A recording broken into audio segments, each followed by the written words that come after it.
यहां पे आप पार्टनरशिप फाइनल अकाउंट का पेज नंबर 61 प्रैक्टिकल नंबर 10 को समझोगे। अगर आप चाहते हो कि आपका फाइनल अकाउंट्स का सम हमेशा फर्स्ट अटेम्प्ट में करेक्ट अमाउंट से टैली हो जाए, तो जो स्टेप्स मैं बताऊंगा उन स्टेप्स को आपको फॉलो करना है। ये समझ में आ गया?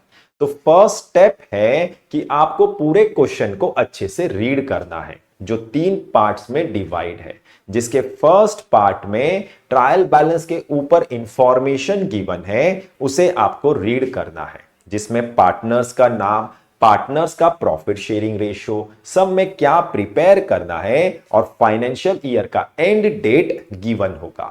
यह समझ में आ गया? तो इंफॉर्मेशन को रीड करते हैं।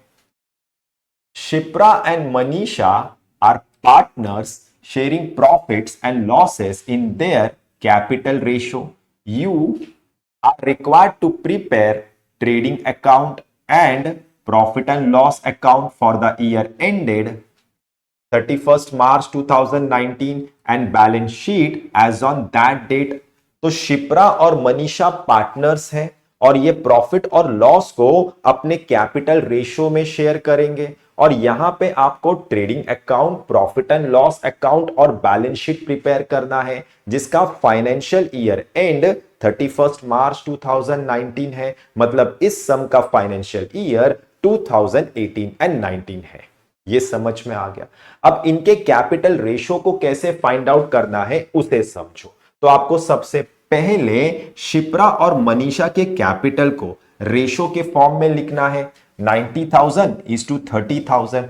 इसके बाद दोनों साइड के कॉमन जीरोस को कट करना है। तो यहां पे 4 जीरो है और यहां पे भी 4 जीरो है, तो इस 4 जीरो और 4 जीरो को कट करना है, तो 9:3 बचेगा। इसके बाद इस 9:3 को रिड्यूस करना है, तो आपको कैपिटल रेशियो मिलेगा 3:1। तो जो भी नेट प्रॉफिट या नेट लॉस होगा, उस अमाउंट का 3/4 शिप्रा को डिस्ट्रीब्यूट होगा और रिमेनिंग 1/4 मनीषा को डिस्ट्रीब्यूट होगा। ये भी समझ में आ गया? तो यहां पे फर्स्ट पार्ट कंप्लीट होता है। इसके बाद सेकेंड पार्ट में ट्रायल बैलेंस गिवन है, तो आपको ट्रायल बैलेंस के आइटम्स को रीड करना है और उनके राइट साइड में उस अकाउंट का पहला लेटर लिखना है जिस अकाउंट में वो आइटम ट्रांसफर होगा।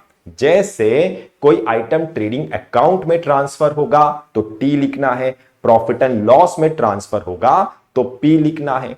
अगर कोई आइटम एसेट है तो ए लिखना है, लायबिलिटी है तो एल लिखना है, और अगर पार्टनर्स करंट अकाउंट्स का ओपनिंग बैलेंस है तो बी बाई डी लिखना है। यह समझ में आ गया? और अगर कोई आइटम किसी ऑपोजिट साइड के आइटम में से लेस होगा तो उस आइटम के यहां पे लेस का साइन देना है। यह भी समझ में आ गया? तो ट्रायल बैलेंस के आइटम्स को रीड करते हैं।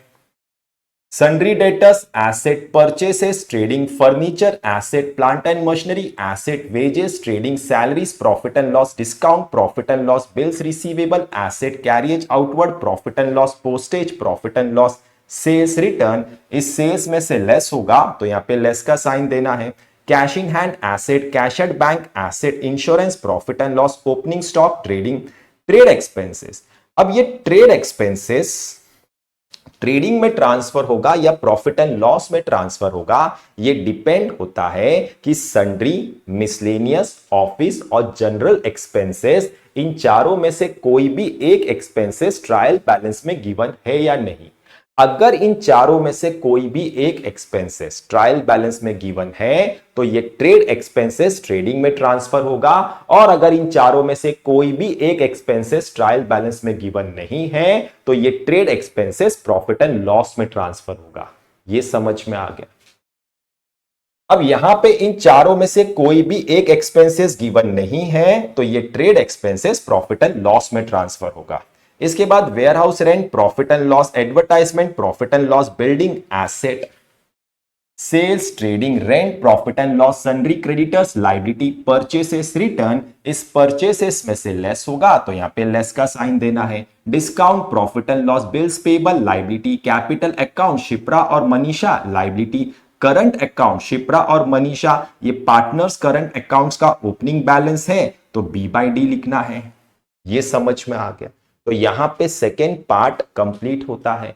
इसके बाद थर्ड पार्ट में एडजस्टमेंट्स गिवन है, तो आपको एडजस्टमेंट्स को रीड करना है और उनके इफेक्ट्स को लिखना है।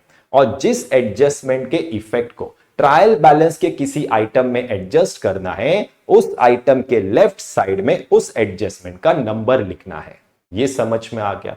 तो एडजस्टमेंट्स को रीड करते हैं। तो फर्स्ट एडजस्टमेंट है stock on 31 March 2019 was at ₹37,000। तो ये स्टॉक क्लोजिंग स्टॉक है। तो इस 37,000 क्लोजिंग स्टॉक का एक इफेक्ट ट्रेडिंग के क्रेडिट साइड में और सेकेंड इफेक्ट एसेट्स में ट्रांसफर करना है। इसके बाद सेकेंड एडजस्टमेंट है sales include sale of machinery of ₹2,000 which is sold on 1 April 2018। मतलब 1 अप्रैल 2018 को फर्म ने 2000 के मशीनरी को सेल किया है, जो सेल ऑफ गुड्स में इंक्लूड है। तो इस एडजस्टमेंट का एक इफेक्ट सेल्स के अमाउंट में से लेस करना है और second effect plant and machinery के अमाउंट में से लेस करना है। तो आपको सेल्स और प्लांट एंड मशीनरी के लेफ्ट साइड में नंबर 2 लिखना है, यहां पे और यहां पे। इसके बाद थर्ड एडजस्टमेंट है depreciation on fixed assets at 5%। मतलब जितने भी फिक्स्ड एसेट्स है उन सब पे 5% डेप्रीसिएशन चार्ज करना है। ये समझ में आ गया। तो फर्नीचर एक फिक्स्ड एसेट है, इसके बाद प्लांट एंड मशीनरी एक फिक्स्ड एसेट है, इसके बाद बिल्डिंग एक फिक्स्ड एसेट्स है। तो इस 5% डेप्रीसिएशन ऑन फिक्स्ड एसेट का एक इफेक्ट फिक्स्ड एसेट के अमाउंट में से लेस करना है और second effect profit and loss के डेबिट साइड में ट्रांसफर करना है। तो इन फिक्स्ड एसेट्स के लेफ्ट साइड में नंबर 3 लिखना है, यहां पे और यहां पे। ये समझ में आ गया। अब प्लांट एंड मशीनरी पे 2 एडजस्टमेंट है, एडजस्टमेंट नंबर 2 और एडजस्टमेंट नंबर 3। तो आपको पहले इस 60,000 में से इस 2,000 को लेस करना है और बैलेंस 58,000 पे 5% डेप्रीसिएशन चार्ज करना है। ये समझ में आ गया। इसके बाद फोर्थ एडजस्टमेंट है each partners is entitled to get commission at 1% of gross profit. तो मनीषा और शिप्रा को ग्रॉस प्रॉफिट पे 1% कमीशन देना है। ये समझ में आ गया। तो इस 1% commission of gross profit to partners का एक इफेक्ट पार्टनर्स करंट अकाउंट्स के क्रेडिट साइड में और second effect profit and loss के डेबिट साइड में ट्रांसफर करना है। इसके बाद interest on capital eight 5% per annum. मतलब शिप्रा और मनीषा को उनके कैपिटल पे 5% इंटरेस्ट देना है। ये समझ में आ गया। तो इस 5% इंटरेस्ट ऑन पार्टनर्स कैपिटल का एक इफेक्ट पार्टनर्स करंट अकाउंट्स के क्रेडिट साइड में और second effect profit and loss के डेबिट साइड में ट्रांसफर करना है। इसके बाद फिफ्थ एडजस्टमेंट है outstanding expenses wages ₹200 and salaries ₹500। तो इस 200 और 500 आउटस्टैंडिंग वेजेस और सैलरीज का एक इफेक्ट वेजेस और सैलरीज के अमाउंट में ऐड करना है और सेकेंड इफेक्ट लाइबिलिटीज में ट्रांसफर करना है।